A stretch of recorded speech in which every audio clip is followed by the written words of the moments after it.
All right. Good morning, everybody from Washington, D.C. Thank you for all of our guests with us on the line today. So we have a packed 3 hours coming up. Grab some coffee or maybe some wine, depending on where you are.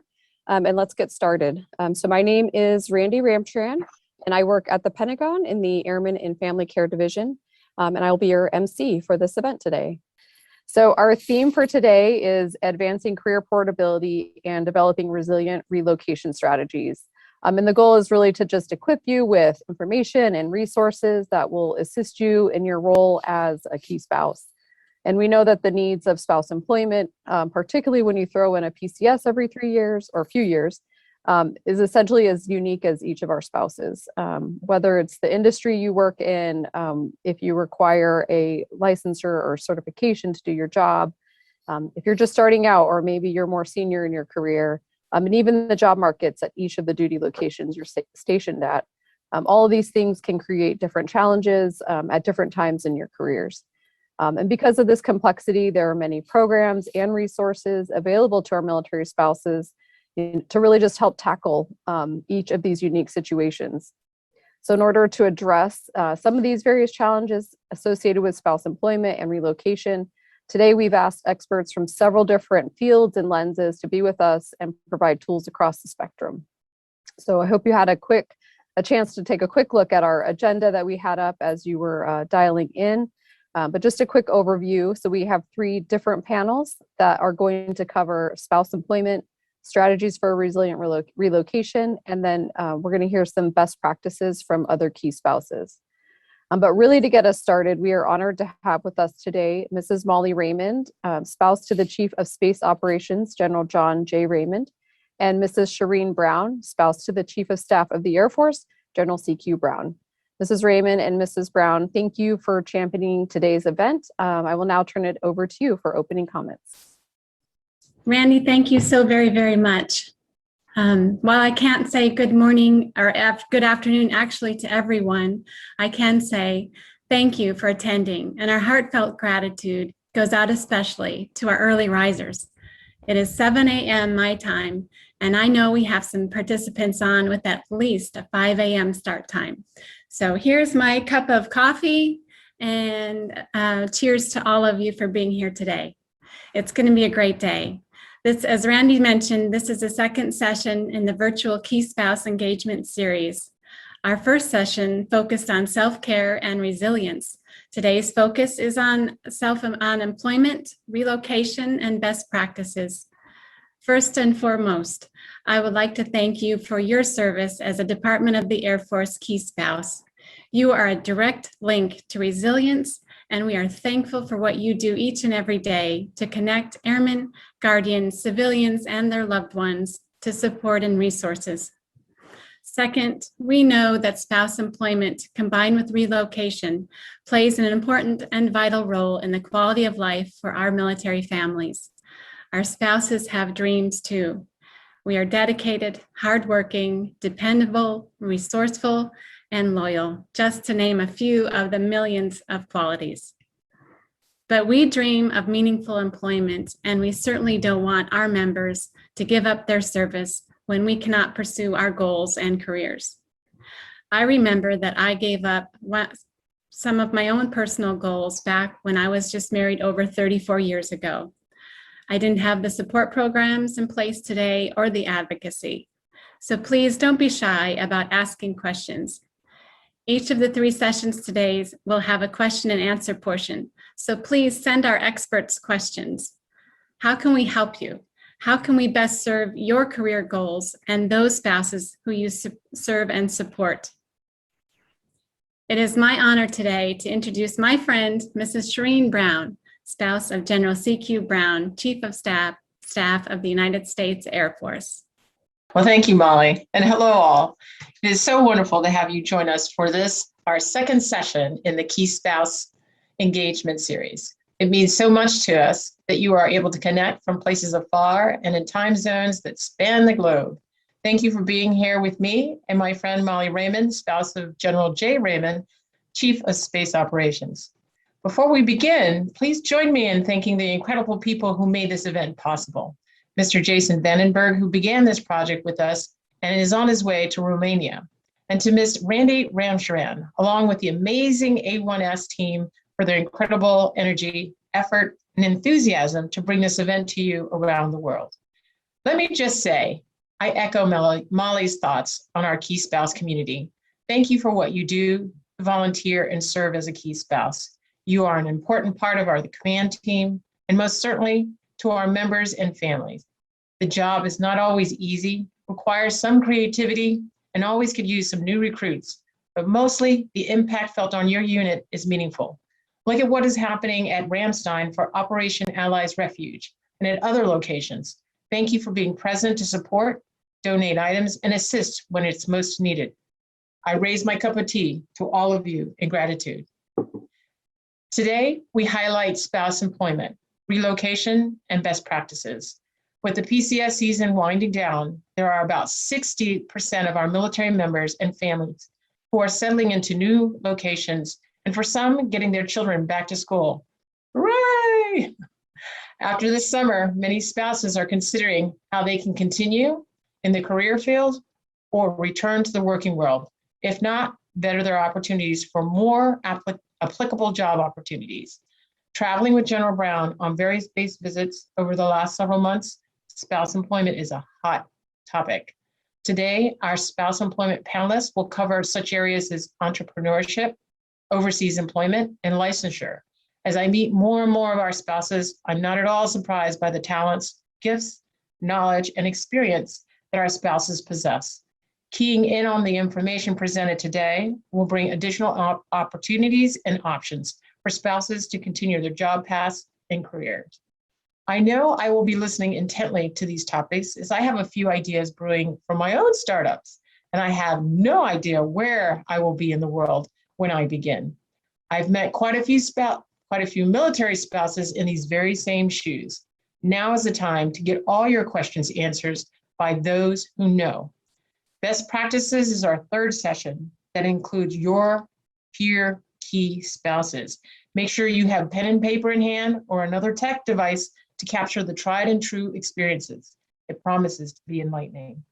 Now, without further ado, I turn it over to Ms. Randi Ramcharan so we can begin. Thank you all again for being here for our second in this series. Thank you so much, Mrs. Raymond and Mrs. Brown. We appreciate your leadership, bringing connection to our key spouses and ultimately impacting the readiness and resilience of our airmen and guardians and their families.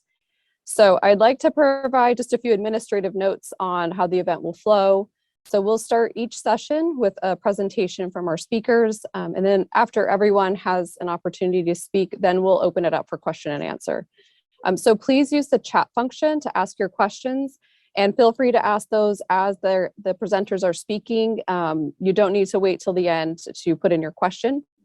We will get to as many questions as we can today during our time together. And for those questions we're unable to answer during the session, we will be writing those down and then answering those and sending them out later on. And then also for handouts today. So we will be posting those in the chat, and we'll do that here during the session. So you'll have access to all the slides that all of our presenters are using, as well as we pulled together all the resources that our presenters will be talking about into one document. And so you'll have two different attachments as handouts for today's event. All right, so with all of that out of the way, sorry, next slide, please. Let's jump into our first panel, which again will focus on spouse employment. So we'll hear from 4 presenters on the topics of legislative advocacy, spouse licensure and certification, entrepreneurship, and overseas employment. Our first speaker is Ms. Sue Hoppin, President and founder of the National Military Spouse Network, and also a former military spouse.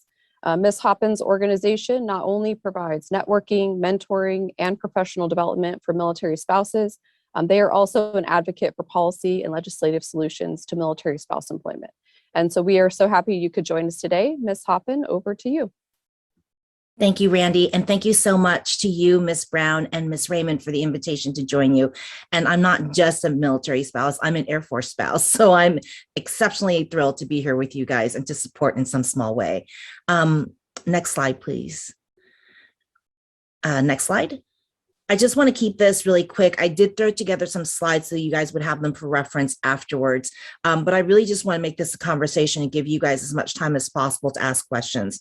My goals here today are very simple. One, I wanted to demystify the policy and advocacy process for you guys, because I know it can be a little bit daunting. So I wanted to peel back the curtain a little bit and tell you how we go about affecting change on Capitol Hill. Next, I wanted to share how it's relevant to you as key spouses and the role that you play. And then I would not bring up a problem without giving you a solution. So I wanted to share some tips about how you can stay engaged and up to date on the best resources. Does that sound fair? Just give me a thumbs up if that sounds good to you. Awesome. Next, please. So this is how we go about advocating for change. And I think it's going to follow pretty much what other advocacy organizations do as well. Number one, stage one is always understanding the gaps and solutions and areas of opportunities. We never want to duplicate what already exists. And so when we are looking out, this will be our third white paper that we released this year, which was focused on overseas employment. And what we did was we looked at all the best research out there, the surveys, the studies. Our friends over at IVMF put out some great information, Blue Star Families, Military Spouse Advisory Network. We did not want to duplicate what they already do. But what we did want to do was aggregate all the best information and then look at some recommendations that would really affect change for military spouses, because we saw that there were gaps in policy supporting military spouse employment, particularly when it comes to, overseas employment, when it comes to supporting the spouse from an OCONUS or a CONUS to OCONUS PCS.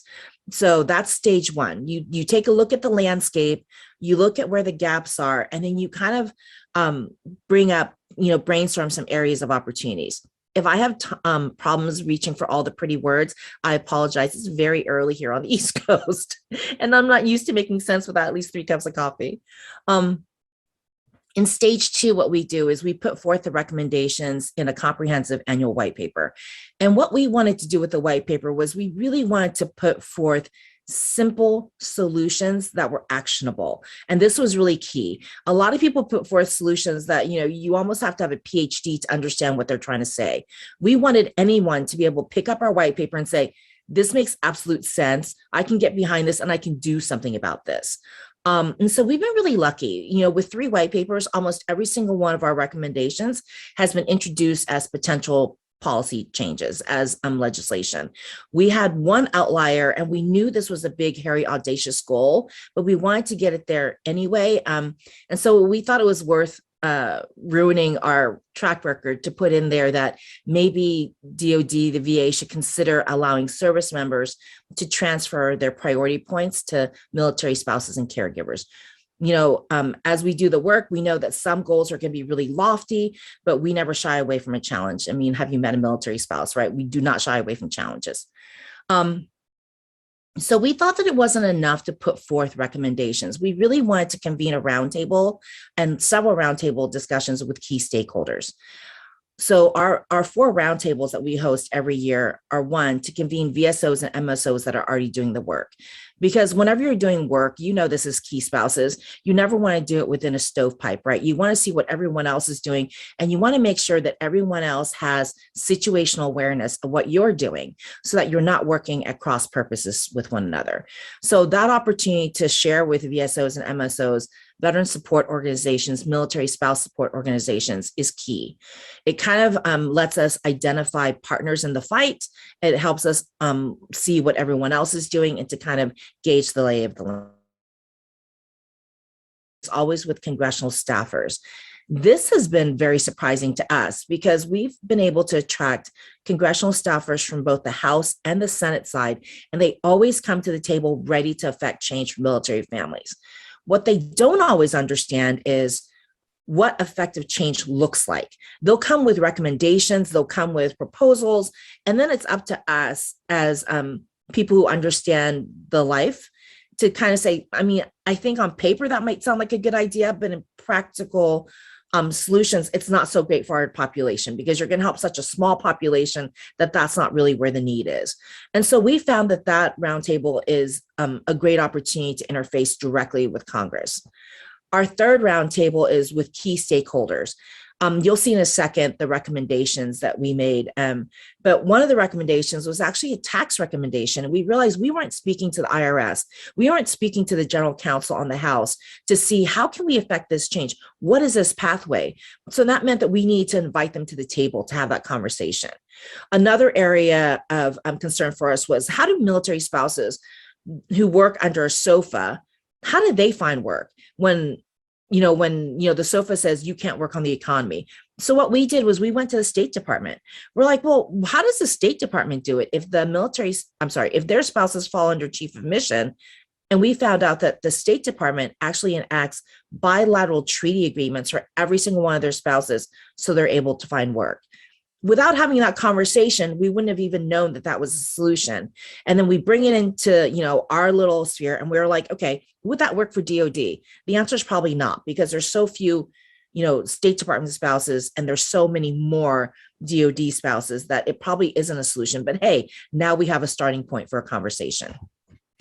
Once we do that, our next step is then to engage with Capitol Hill. And what we do is we rally our community to go.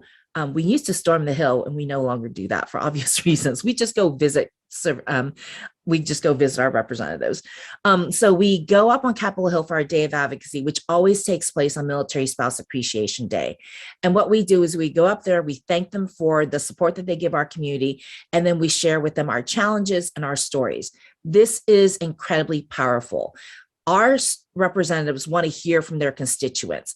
The most powerful thing you can do as a military spouse, as a key spouse, is share your story, because they think they know what they can do to help our community, but it's another thing to hear directly from you. So Lindsay's talking about her experience as a congressional staff member, which is great. I know we have a couple on here, so I hope that they share, if they really do enjoy hearing from the community, because I think that's something that you guys don't hear enough, which is you are the most powerful tools for change that exists. It's not enough for advocates to go up there and tell them about the change that's required. They need to hear from their constituents. They need to hear from you.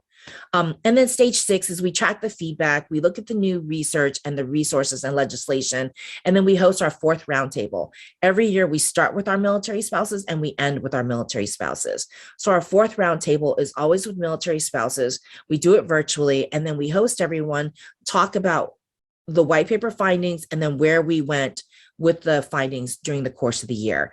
And hopefully at the end of the year, we can say these are all introduced into legislation. This made it into the NDAA. We're looking good. We're on a glide slope to making this happen, et cetera. And then we do it all over again with stage 1. Next slide, please. So I talked to you about the sample recommendations. You guys can actually read our entire white paper. I sent it to Randi, so I think it's being sent to you. If you can't get it that way, it's also on our website, which I'll give you at the end. So here are some of our recommendations that have been written about in our white papers. One was to expand the work opportunity tax credit to include military spouses as a target work group. There is currently no metric that encourages employers to hire military spouses. This would be the first of its kind. Essentially, eligible employers would receive a tax benefit for hiring military spouses if the WOTC was expanded to include military spouses.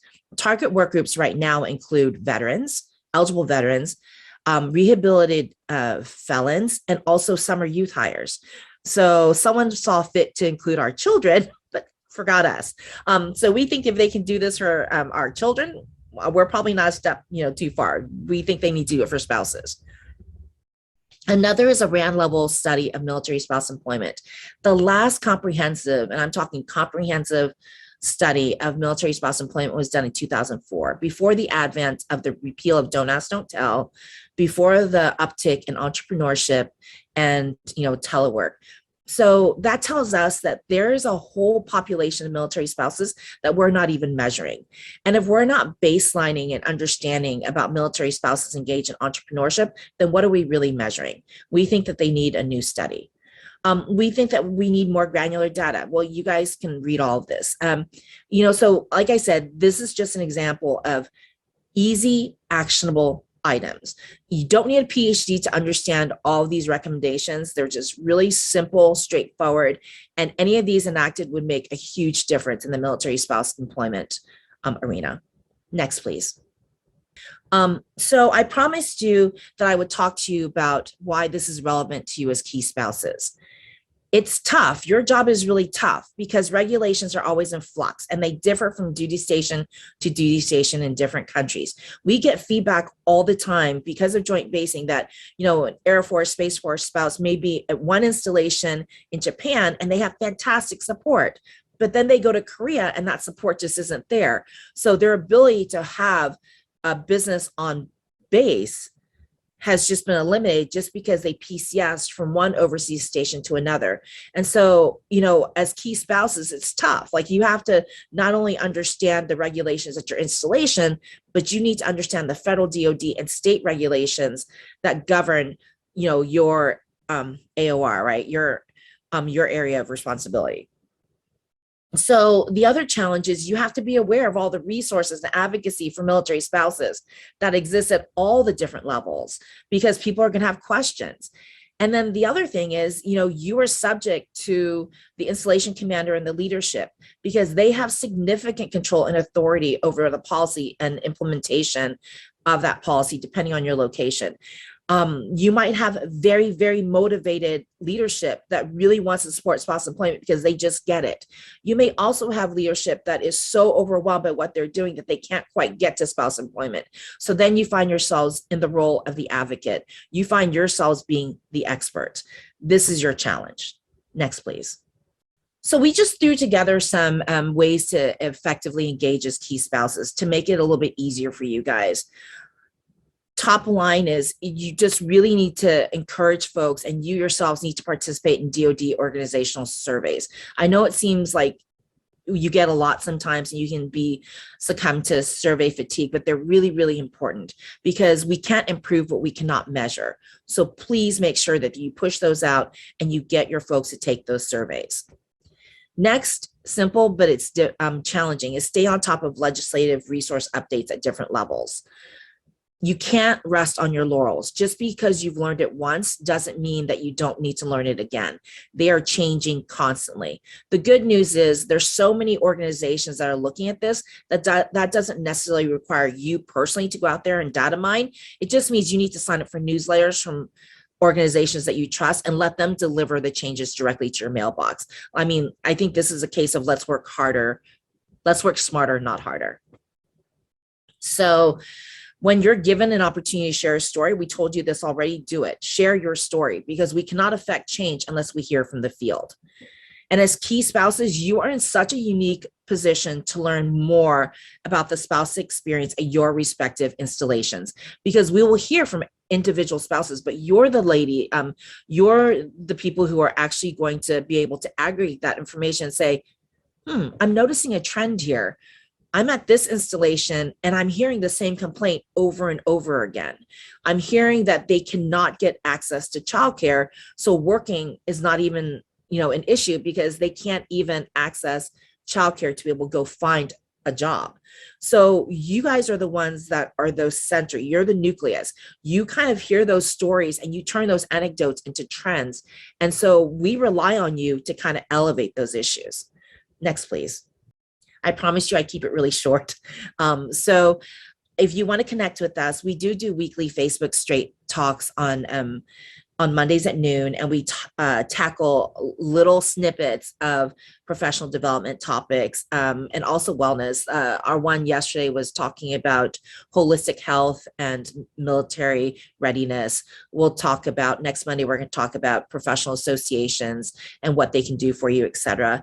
You can connect with us on social. We are on LinkedIn. We share the resources. If there is an update on legislation, Heba, who you'll hear from tonight, we'll post it all over. She posts it everywhere. She's, she's a total nerd and she will give you more information you possibly need. And we are so grateful for her. And you can also sign up for our newsletter, but we track everything for you. So you don't have to be the experts. And I think that's my big takeaway for you guys is you are so busy that I would really concentrate on working smarter instead of harder. Find the organizations that you trust, sign up for their newsletters, follow them on social. That's the easiest way to stay up to date on resources. As an example, whenever there's a change in the WOTC legislation, we push it out. We're like, we're up to 55, co-sponsor now. Thank you guys, keep up the good work, etc. We'll post links. So I think that's easier. That should make your jobs a little bit easier by showing you where the information resides so that you have a good base of resources. And with that, I will just stand by for questions later. Thank you. All right. Thank you so much, Ms. Hoppin. We appreciate your advocacy, and I also want to just also foot stomp, filling out surveys, giving us your feedback is really important for us to affect the right change. So we appreciate that. All right, our next panelist is Mr. Marcus Beauregard, the Director of the Defense State Liaison Office. Mr. Beauregard has led the way with removing barriers for spouse licensure and certification due to PCS from state to state. So Mr. Beauregard, over to you. Oh, good morning, everyone. Good morning, Mrs. Brown and Mrs. Raymond. And thanks again for inviting me. I really do appreciate the opportunity to tell spouses about what's been going on, because I think this is an area, anybody who has a license, they know it's very complicated. And if you take all the license requirements and put them all together, it becomes that much more complicated. What I want to do today is two things. Tell you sort of the state of play, where we are with licensing right now in broad terms, and then tell you who to get involved with if you want to engage in this issue of basically state policy. The slide that's up right now is sort of our learned lesson. If you look at the spectrum at the top of this chart, it goes from red to green.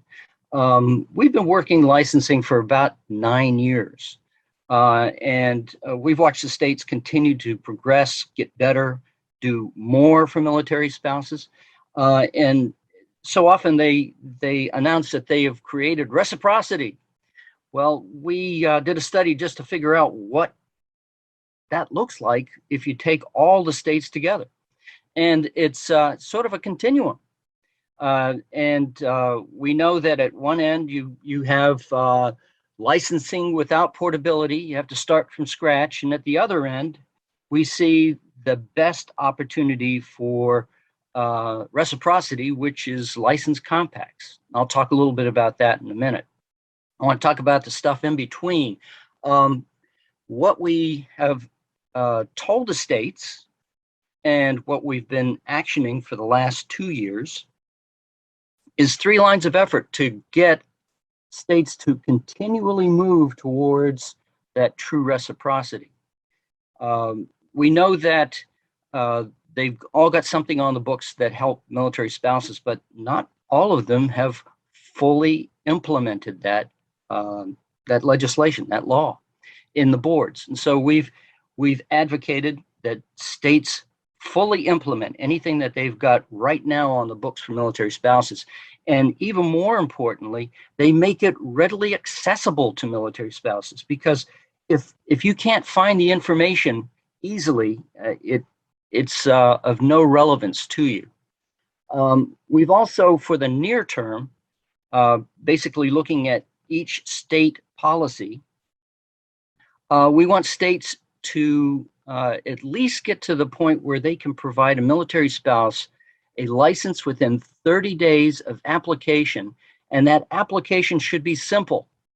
Not every verifying document necessary to show that you are who you are and have done what you have done in terms of your career. But after that, we also want states to engage in a long-term solution, which we see as compacts. And we say it's long-term because it's by occupation, by profession, by state. And we know that'll take time. So we've got, let's do something right now. Let's do something in the very near future in terms of the law. And then let's continue to work on compacts to make sure that they're there for the future. If we go next slide. I just wanted to show you the compacts that we're working on right now. So there are 8 which we have been working with to get them approved by states, and that's the way compacts work. They're a contract essentially that is written by a profession, a national organization within the profession, and then each state has to sign on to that through state law, and it becomes a contract. Very quickly, what compacts do, they allow a military spouse to hold a license in one state and then to be able to work in all other member states without further licensing. Now, not all the compacts do that. The ones that don't are the Emergency Medical Services Compact and the Psychology Interjurisdictional Compact. They're a little bit, they were established before we got involved. And so they're a little less progressive, but all the others, that's what they do. One thing that we've been able to do, one thing that the Congress has given us the authority to do, is to help additional professions get into compacts by working a cooperative agreement with the Council of State Governments, who have a entity called the Center for, or the National Center for Interstate Compacts, which essentially works with professions to develop compacts. They work with all organizations to develop compacts because compacts are used for a multitude of requirements that are interstate, but they work with professions to build this interstate tool. And so right now we have 5 professions that are working on the development of their own compacts through the assistance of the National Center for Interstate Compacts and funding from the Department of Defense. And as you can see, they incorporate some professions that are prevalent within the military spouse community. And we have an opportunity to sit in on these compact development sessions. And I can tell you that they're focused on military spouses and making sure that they're taken care of so that they can have this provision of being able to hold a license in a single state and then work in all other states. Next slide. The other part that I wanted to tell you about is how you can get involved. If you're interested in advocating for change at the state level, either through getting state specific laws changed for licensing or helping with these compacts, we have 8 regional liaisons in the Defense State Liaison Office. They actually live out in their regions and they work in the state capitals within their region. And you can see the list of names there and the states that they oversee, their phone numbers and their email addresses. We know that if we have military spouses working with us, the message is much, much stronger, better. We also know that having a coalition of folks working on a single focused message is important, particularly in the States. Sue talked about having that approach, that coalition building for congressional change. It is even more so for states. They have very short sessions. They don't have very many staffers. And so they're very focused. They can't really contend with a multitude of messages on the same topic. So having a single thread of information, a single approach, has a much better opportunity of getting traction at the state level. So if you're interested, I would advocate that you get a hold of the regional liaison for the state that you are interested in. And then finally, Next slide. This is my contact information. And the website that's listed there is the website for our office, and it shows the status of all legislation that is that we're engaging at any one time. And we don't only work licensure, we also work K-12 education and other support efforts for the military community. So if you're interested to know what's going on, I advocate that you go to that website. So thank you very much, and I look forward to your questions.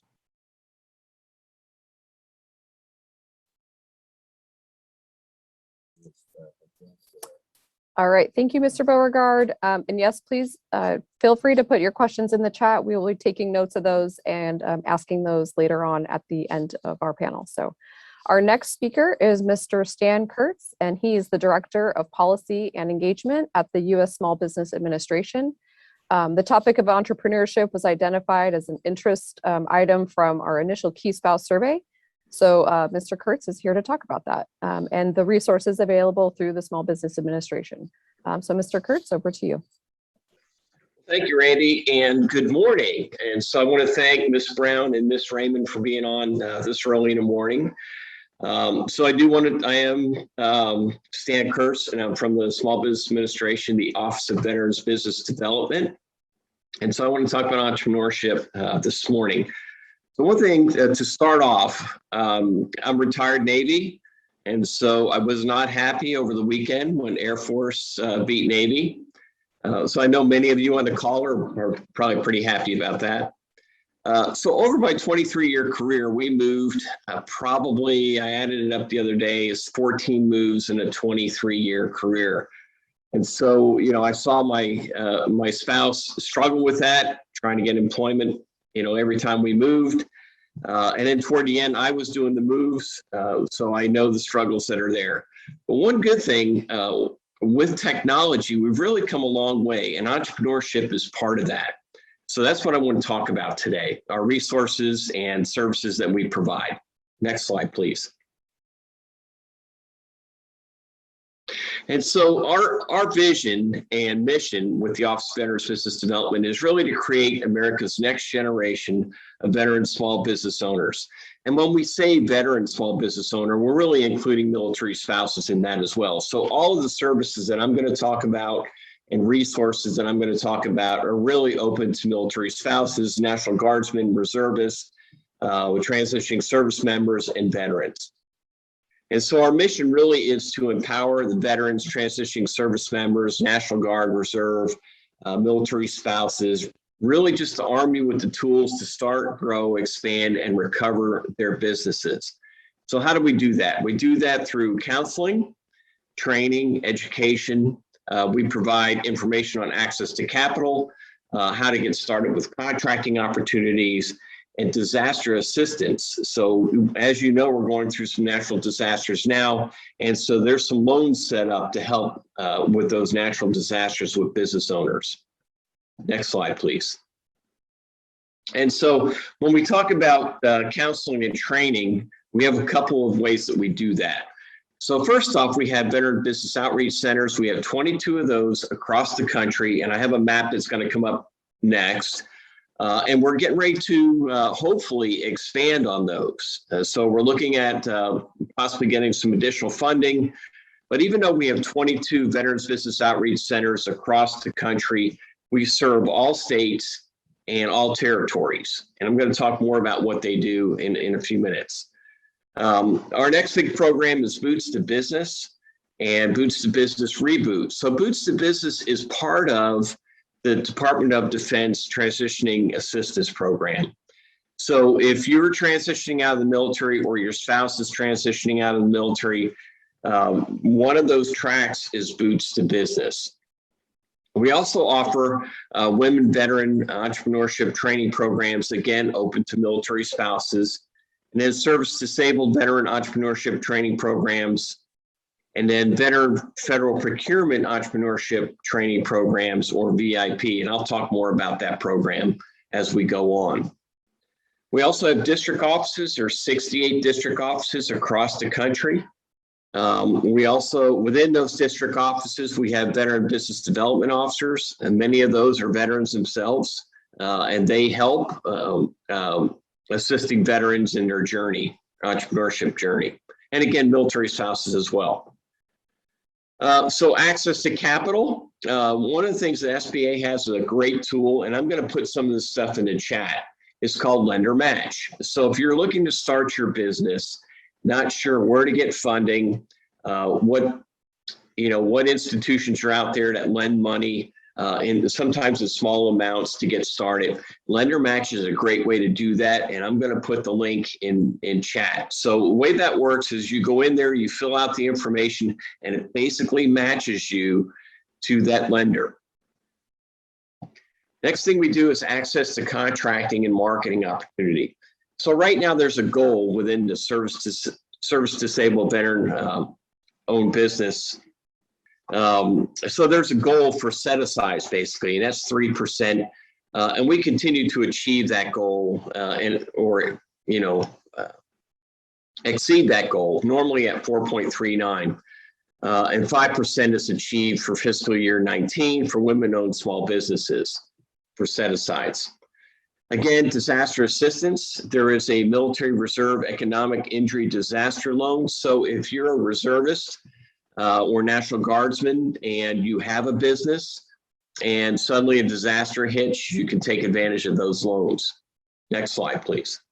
So serving military spouses. So OVBD empowers military spouses, entrepreneurs in their business ownership. We provide the counseling, the training, we help with access to capital, disaster assistance, all those services. And we do that through Boost to Business, as I mentioned earlier. Now, Boost to Business Reboot. So that's a program that it's the same curriculum as Boost to Business. However, it's held off of military installations.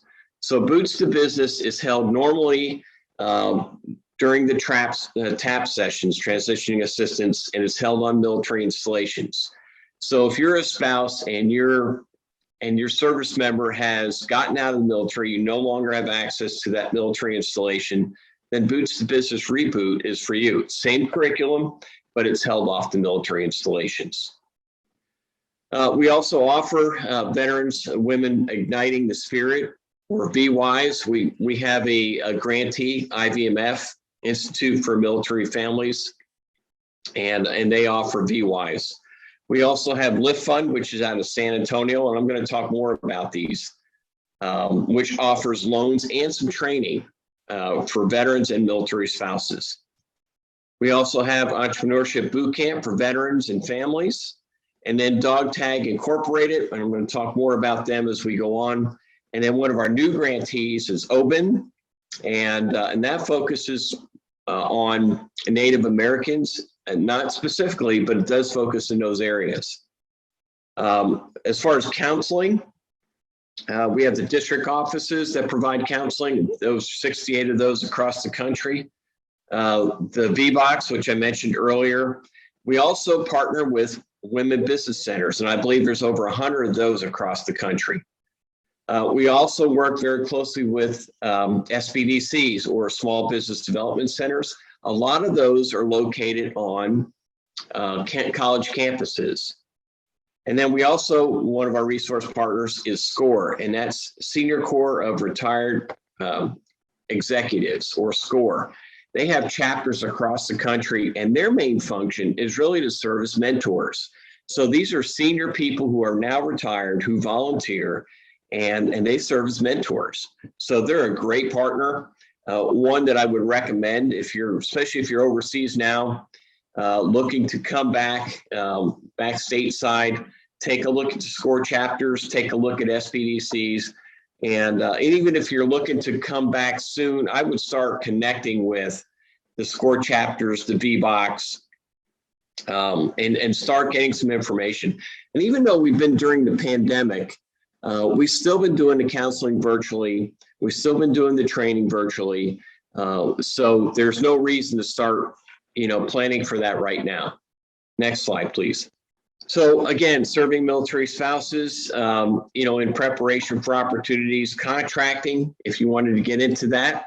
There are some women-owned small business set-asides for that.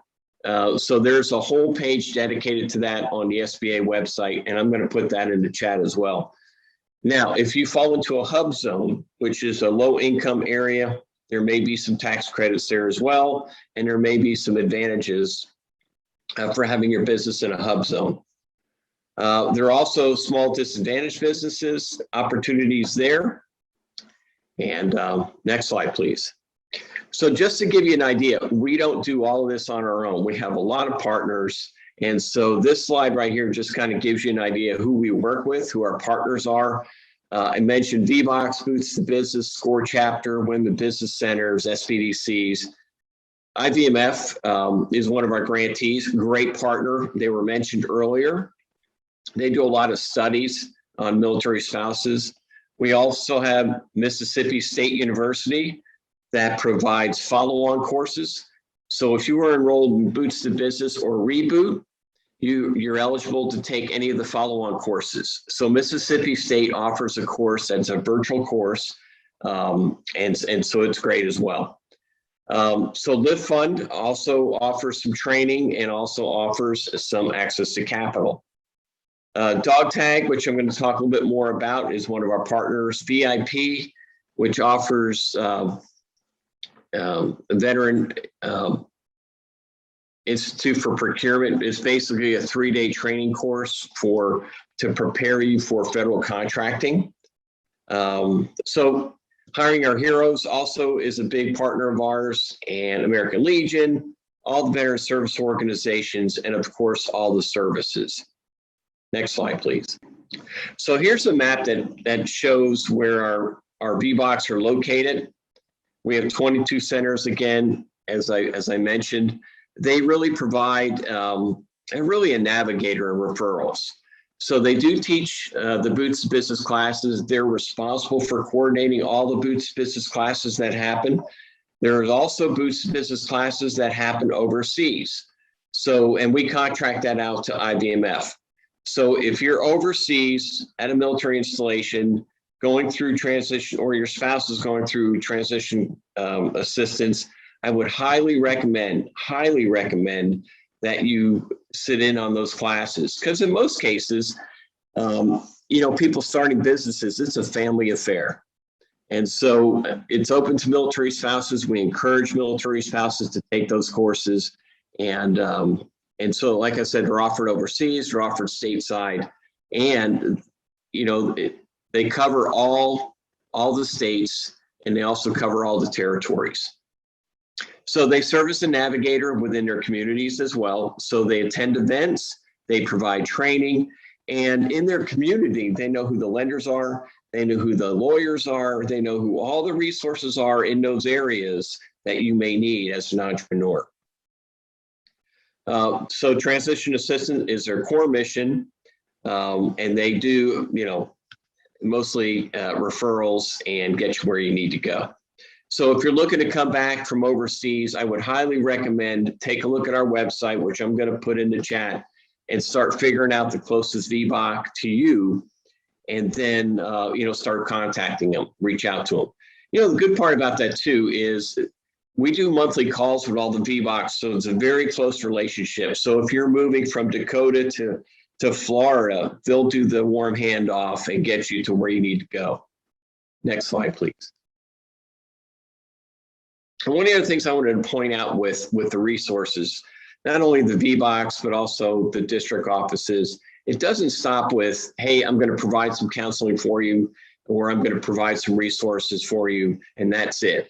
They normally stay with you that whole journey, along with the SCORE chapters. They stay with you. So, sometimes we reach out to the SCORE chapters or the VBOX and say, hey, there's a dignitary coming to your area. Is there a military spouse business that you've worked with, or a veteran-owned business that you've worked with? And normally they can tell you off the top of their head who they're working with. So it's a relationship. So one of the things we point out on this slide is with Boots to Business, in fiscal year 20, there was over 124,000 service members and spouses that have gone through those courses. Next slide, please. So I did talk about Boots to Business. I'm going to put in the chat the link to get to that. We're slowly but surely coming back to in-person classes, but most of them are held online. So throughout the pandemic, you can go on, sign up for the Boots to Business classes. You get a certificate. It makes you eligible to do the follow-on courses as well. Next slide, please. So I did mention the Women Veteran Entrepreneurship Training Program. These are grantees. So IVMF, which is the Institute for Veterans and Family Members, they offer courses. Lift Fund offers courses as well, and then Oben offers courses as well. And it just gives you some number of participants that have gone through those courses. Next slide, please. So talking about IVMF and VWise, it is a premier training program. They also do conferences. I know that IVMF is getting ready to do a big conference in Dallas. It's called The Edge. So that'll be coming up at the end of the month. So what is VWise? So it's a premier training program in entrepreneurship and small business management. And again, it's offered by IVMF. VWise helps women veterans and female military spouses and male military spouses as well. And they're passionate to learn, more about business.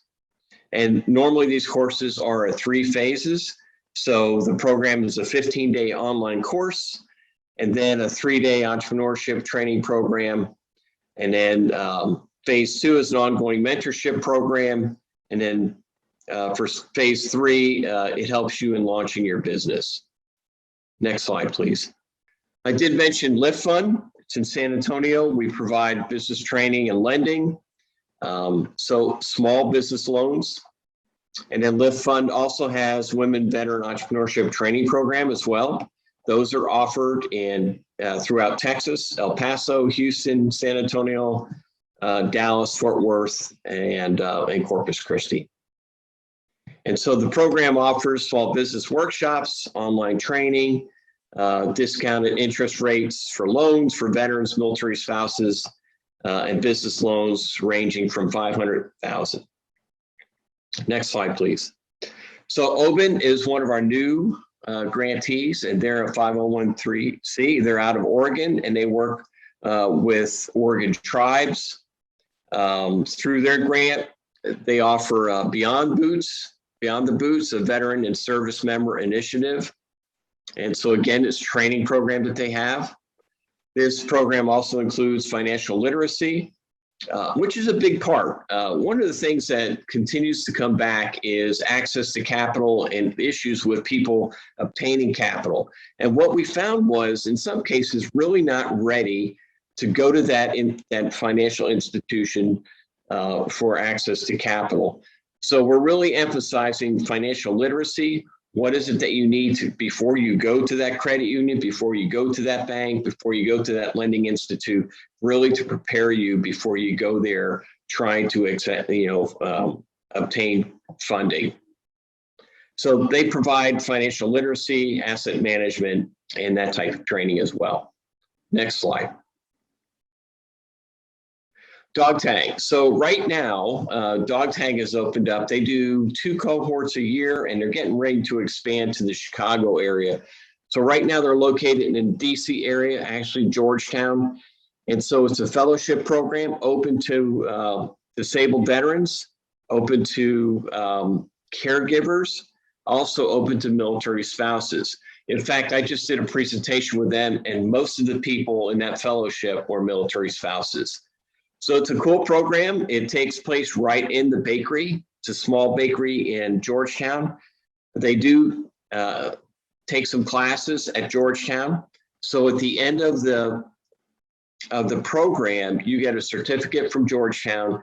And the cool thing is you learn everything about the bakery, from catering, they actually get in there and make the treats and the sandwiches. And they also are involved with the financial aspect. Everything that you need to run a business, they learn. So it's pretty cool. Next slide, please. So here's the contact information. I'm open to questions, and then I'm going to put all those resources that I talked about, the links, in the chat. So I'll turn it back over to Randi. All right, thank you, Mr. Kurtz. And also, again, in the handouts, I put them in the chat. We also combined all of the resources that will be talked about today in one document. And we will also email that out to everyone to the email that you used to register to sign in for the event. So, all right, we have one last speaker in this panel, Dr. Bradbard. She is a senior research associate at the Institute for Veterans and Families at Syracuse University. Dr. Bradbard is also a former military spouse. She has done research on a variety of military and family topics, but today she'll be talking about career portability and working overseas. So Dr. Bradbard, over to you. Thank you, Randi, and thank you so much for Ms. Brown and Ms. Raymond for having me here today. Thank you to the rest of the speakers, and thank you to everyone who's joining us. All of us have had roles to play in improving services for military spouses, and I just want to acknowledge that before I begin my talk. As Randi said, I am a former military spouse. Many of the issues that we're talking about today have impacted me personally. So this is both a professional and a personal interest of mine. In honor of that, I have my Japan and my Germany coffee cups in front of me, since coffee seems to be a theme today. So I spent some time both in Japan and Germany. And so I'll be talking about SOFA agreements in a little bit. That was definitely impacted me personally, and I know it impacts a lot of you and the spouses that you work with. Stan gave a great segue to the Institute for Veterans and Military Families. He talked a lot about the programs we provide for small business, but we also do a lot of other things, and I'm going to talk about a few of those things. I'm going to stay primarily focused on the research that we do. But before I start, I want to just tell you what the Institute is and some of the things that we do and some of the resources that are available to you. I want you to know those things, and then I want you to understand some of the research that we have done on military spouses in particular, and then specifically on job portability. And I'm going to focus on some of the ways that you might access the resources that we have, and how you might use them on your own behalf and on behalf of the spouses that you work with. So first, a little bit about the Institute for Veterans and Military Families. We are an institute that is associated with Syracuse University in New York, but we're separate from the university. We are our own nonprofit, and we do translational research, which means that the research we do is not intended to go in a journal and be read by academics. We try to do research that is applied, and we try to take the research findings and take them and put them into meaningful actions that legislators, policymakers, and spouses can use on their own behalf. So we try to involve stakeholders, whoever that may be. So that could be members of Congress, that could be members of the DoD, spouses, veterans themselves, nonprofit leaders, are just a few of the examples of people that we work with to share our research findings so that we can actually take action on them. So some of the things that the Institute for Veterans and Military Families does, Stan mentioned a few of those things. A few of the other things that we provide that I think would be of interest to this group in particular is our Onward to Opportunity program, which is a job skill training program that is available to military spouses and veterans, transitioning veterans in particular. And there are a variety of certifications that you can access through that program, and they are all free. We provide the training. It's accessible online, so you don't have to be there in person. And we also pay for the exam. So for example, PMP is one of those. So you can actually take the classes online and get your PMP. There are HR certifications, there are cybersecurity certifications. So for spouses that are interested in a certification instead of going back to school, or maybe there's a lull in their career path because they've PCS, this is a great resource to direct them to. So I just wanted to say a little bit about those resources before I move on to talking about job portability. So if you could advance the slides, please. So we have done at IVMF a whole series of papers focused on military spouse employment. I'm going to talk about all of them, but I'm going to focus on just some of them today. There's just too much here, and I want to be conscious of time. But the first part of the paper series that we did focused on the business case studies of military spouses, and training materials. And these papers were focused on training employers. So as all of our speakers have alluded to, a lot of the folks that want to help military spouses don't know much about military spouses. And we try to help them understand what the military lifestyle looks like and how that might impact their career path, and why military spouses might make great employees. And so we've brought this research to organizations like the Society for Human Resource Management. They have taken our research and trained, I think they're up to over 20,000 human resource professionals who have been trained on hiring military spouses and veteran employees. So they started out doing that, focusing primarily on veterans, and they have recently added military spouses and caregivers to that mix. So we're very happy about that. We're hoping to add even more in the future. So that's the first part of what we did. And if you can advance to the next slide.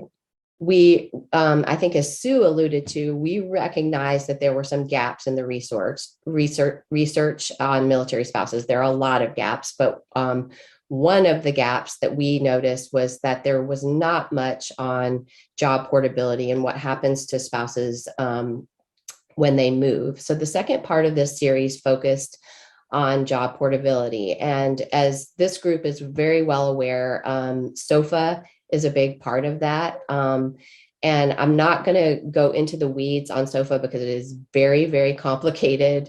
But suffice it to say that SOFA agreements overseas are diplomatic agreements, and they impact military spouses and their employment, but they don't really say a lot about what spouses should do. And so we tried to provide a roadmap. And I will say, I'm going to just caveat that by saying we had more questions than answers when we did this paper. So I want to provide that to you as a resource because I think it's the most comprehensive look at what a SOFA agreement is and how spouses can go about managing SOFA agreements when they move overseas. And it provides a list to spouses of steps that they can take when they go overseas. But it does not provide all the answers. It just directs spouses to the places they can go to get those answers. And I want to, again, caveat that by saying that gets very frustrating for spouses because they have to track down the information that they need. And that is, admittedly very frustrating. But it is so complex because there are so many legal requirements.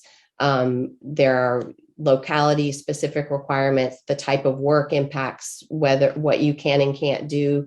And so it's impossible to answer individual questions without delving into some of those issues.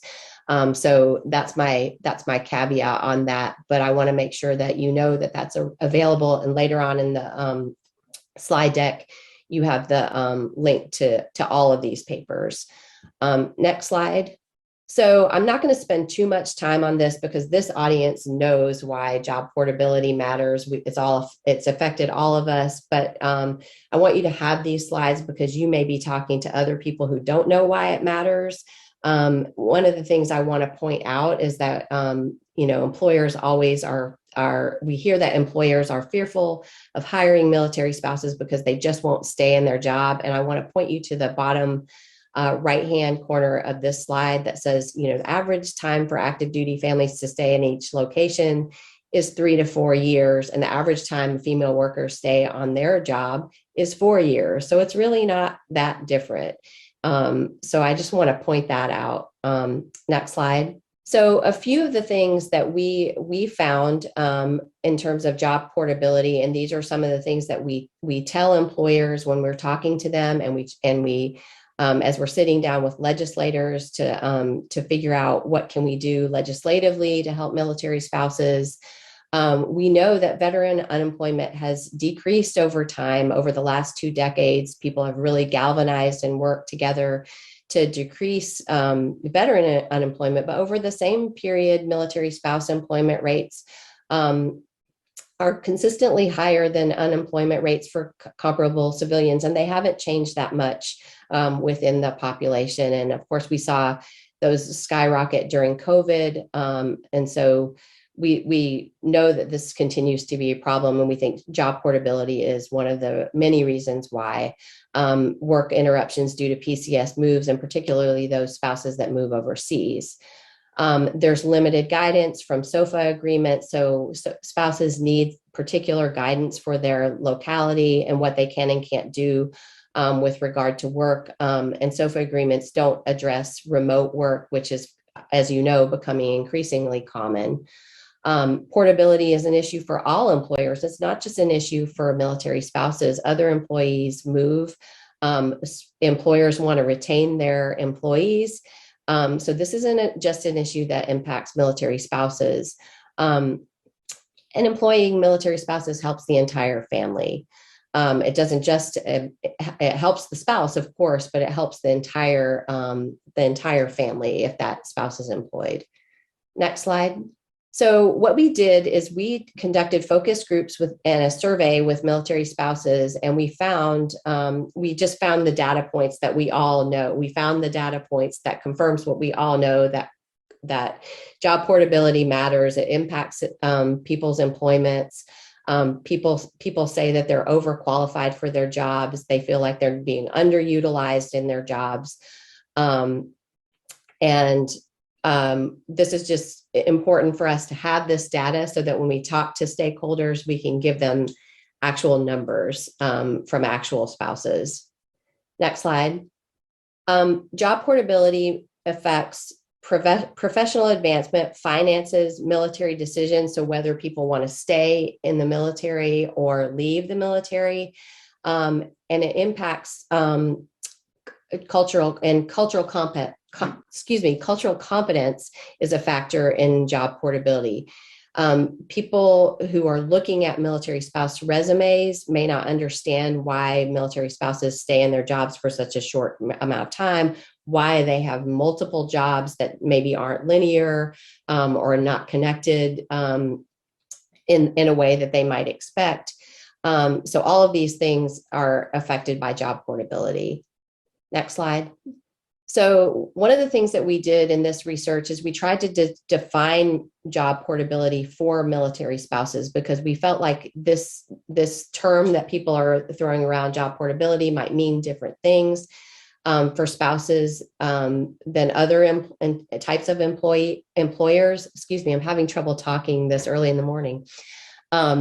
And we found that spouses said a lot of different things, but the 3 primary things that they said about job portability is that the majority said that purposefully choosing a job or career that enables employment regardless of location. So let's say you decide to be a teacher because you can be a teacher anywhere, or you decide to be a HR professional because you can do that job remotely.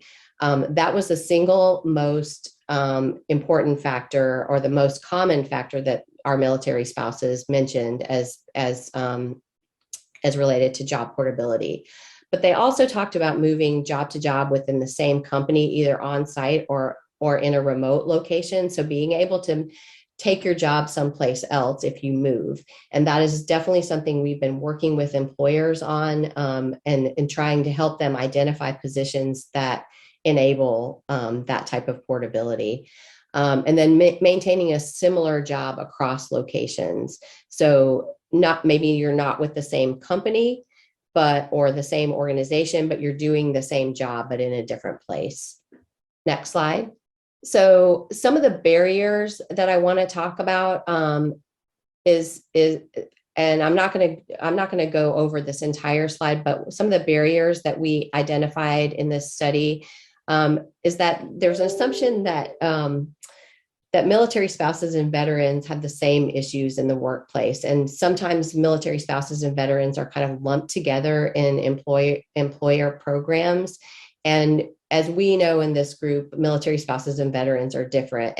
And job portability is one of the primary ways that they are different, because as military spouses are looking for jobs, they are moving from place to place, whereas veterans are generally looking for jobs after they've transitioned and they're able to stay in one location.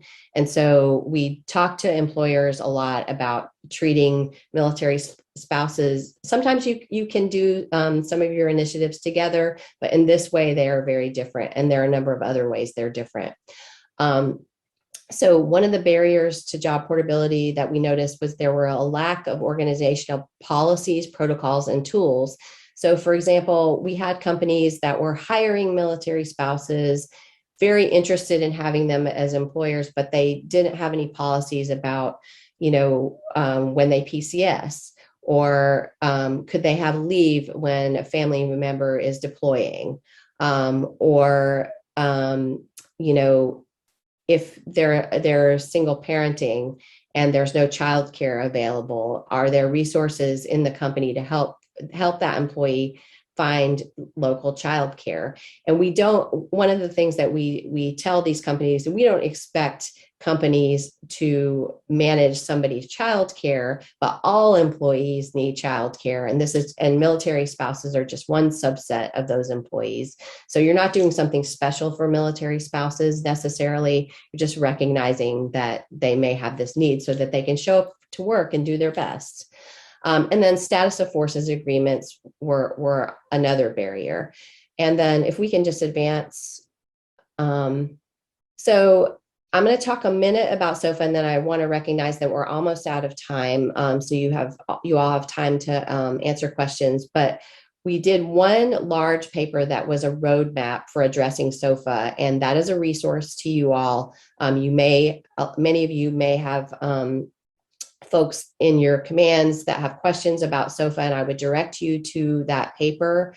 It explains what SOFA is and the steps that spouses can take to get more information about the SOFA and how it impacts their work in their location. So I'm just going to direct you to that paper, and you are welcome to reach out to me and ask questions. Again, I will probably direct you to local resources rather than answering your question, but I can help you do that. Next slide.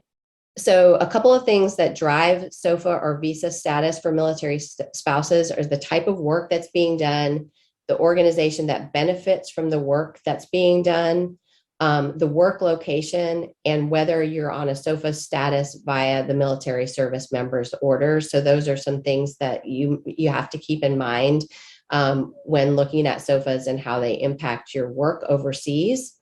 Next slide. So a couple key findings from looking at all this is that this is not a small problem, it's a big problem. So in order to address it, we would need high-level people to come to the table and work on it together. So not one, a few military spouses working together, unfortunately, are probably not going to solve this problem.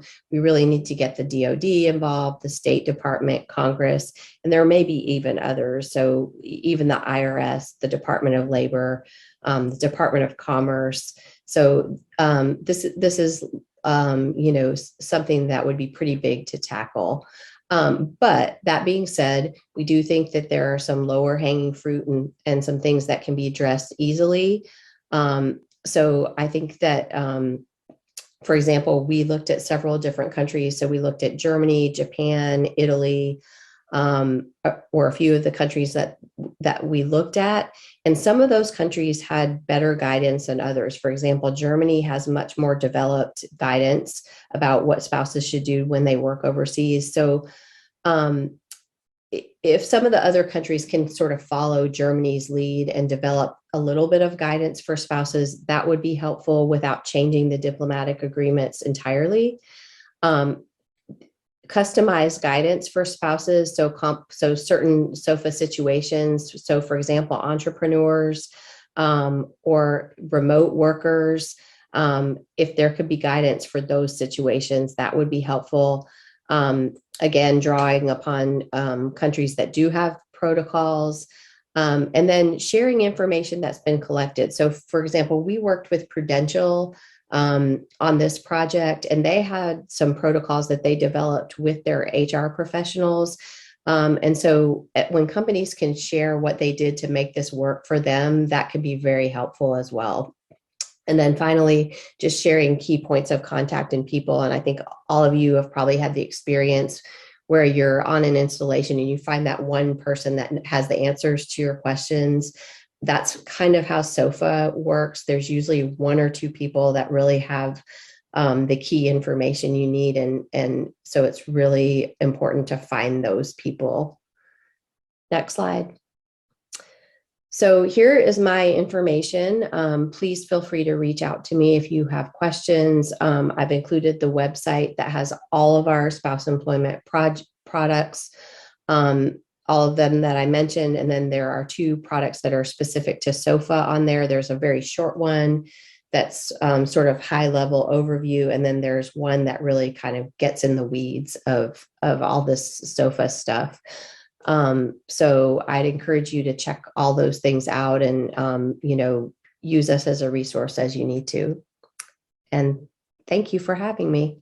Thank you so much, Dr. Bradbard, and to all of our panelists today for your continuous advocacy for military spouses. We know there's still work to be done, but we're thankful for people like you to continue the work that you do.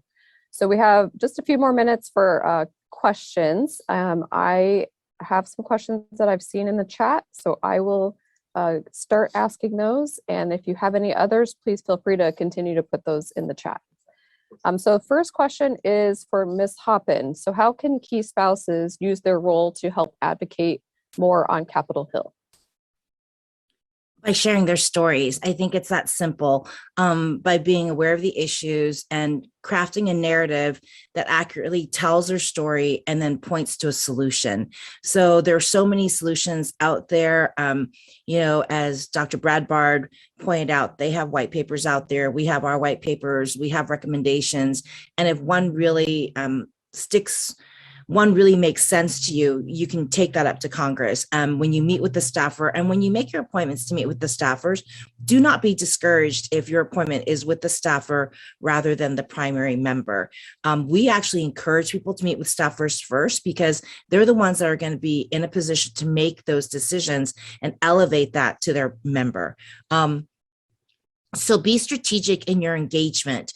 Figure out what problem you're trying to solve. Figure out the narrative about making the case about why that problem needs to be solved, and then share your story. But make it concise and make it relevant. I mean, I think that's 2 key things because, we're all guilty of this. I don't know how many hails and farewells I've gone to where I just have verbal diarrhea, where I just share everything and way too much about myself and nobody cares. They just want me to get to the point.